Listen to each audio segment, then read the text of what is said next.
भैरवपुर में एक महिला रहती थी। उसका नाम था चंपा।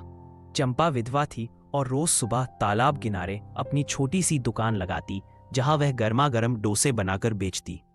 गांव वाले कहते थे कि चंपा के डोसे में कोई जादू है, जो एक बार खा ले उसे बार बार वही स्वाद चाहिए। उसकी दुकान हमेशा भरी रहती।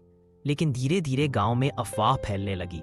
चंपा रात में तालाब के पानी पर चलती हुई दिखती है, जैसे कोई भूत। वो अपने डोसे बनाने के लिए साधारण आटे का इस्तेमाल नहीं करती, उसमें कुछ काला जादू है। एक रात गांव का नटखट लड़का मुकुल अपने दोस्तों के साथ तालाब के पास छुपकर बैठा।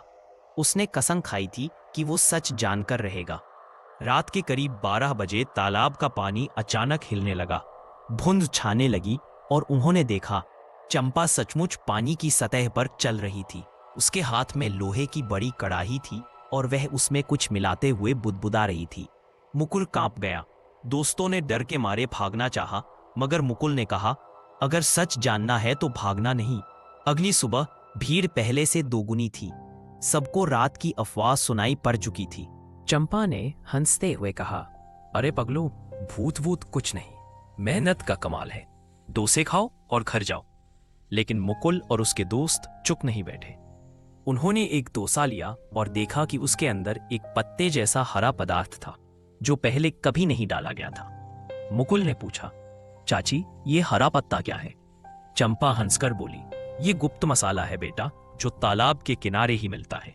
उसी रात गांव की बुजुर्ग दादी भानुमती ने सबको इकट्ठा करके एक पुरानी कहानी सुनाई। बहुत साल पहले इस तालाब में एक चुड़ैल रहती थी। वो हर अमावस को किसी ना किसी इंसान की आत्मा पकड़कर अपने पास बुलाती थी। कहते हैं जो उसके दिए पत्ते खा लेता वो उसके जादू में बंध जाता। सबकी नजरें चंपा पर टिक गईं। क्या वही चुड़ैल है? मुकुल और उसके दोस्त तय करते हैं कि अगली रात वो तालाब में छुपकर रहस्य खोलेंगे। रात के 12 बजे फिर वही हुआ। चंपा पानी पर चलती हुई आई, लेकिन इस बार उसके पीछे तालाब से औरकों की परछाइयां उठी, जैसे कई भूत और चुड़ैलें उसके साथ थीं। मुकुल का दोस्त बबलू डर के मारे चिल्लाया, भूत, भाग चलो। लेकिन मुकुल वहीं खड़ा रहा। उसने देखा कि चंपा उन औरतों को डोसे खिला रही थी। अगली सुबह मुकुल चंपा की दुकान पर पहुंचा और बोला, चाची, अब छुपाओ मत, आप पानी पर कैसे चलती हैं? और रात को वो औरतें कौन थीं? चंपा कुछ देर चुप रही, फिर बोली, बेटा, मैं चुड़ैल नहीं हूं।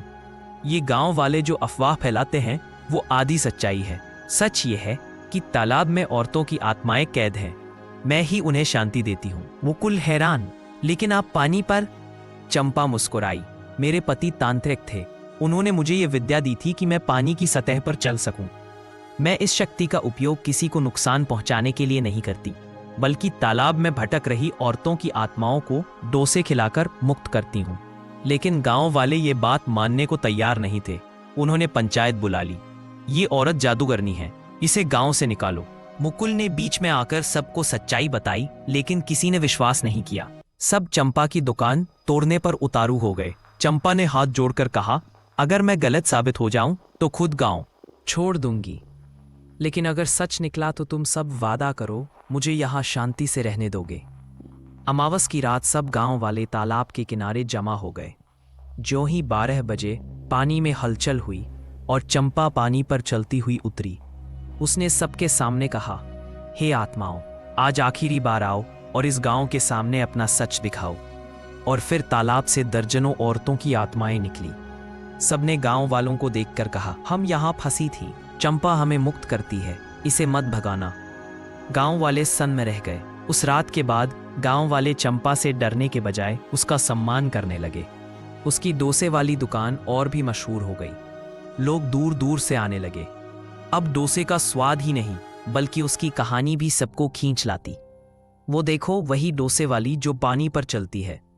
एक दिन मुकुल ने मजाक में पूछा, चाची, कभी हमें भी वो विद्या सिखाइए, हम भी पानी पर चलें और डोसे बेचें।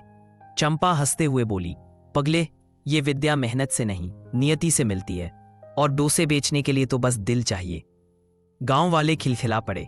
लेकिन आज भी जब कोई नया इंसान गांव आता और रात में तालाब पर जाता तो धुंध में एक औरत को पानी पर चलते देखता, लोग डर जाते पर गांव वाले हंसकर कहते, अरे डरिए मत, वो भूत नहीं, हमारी चंपा डोसे वाली है।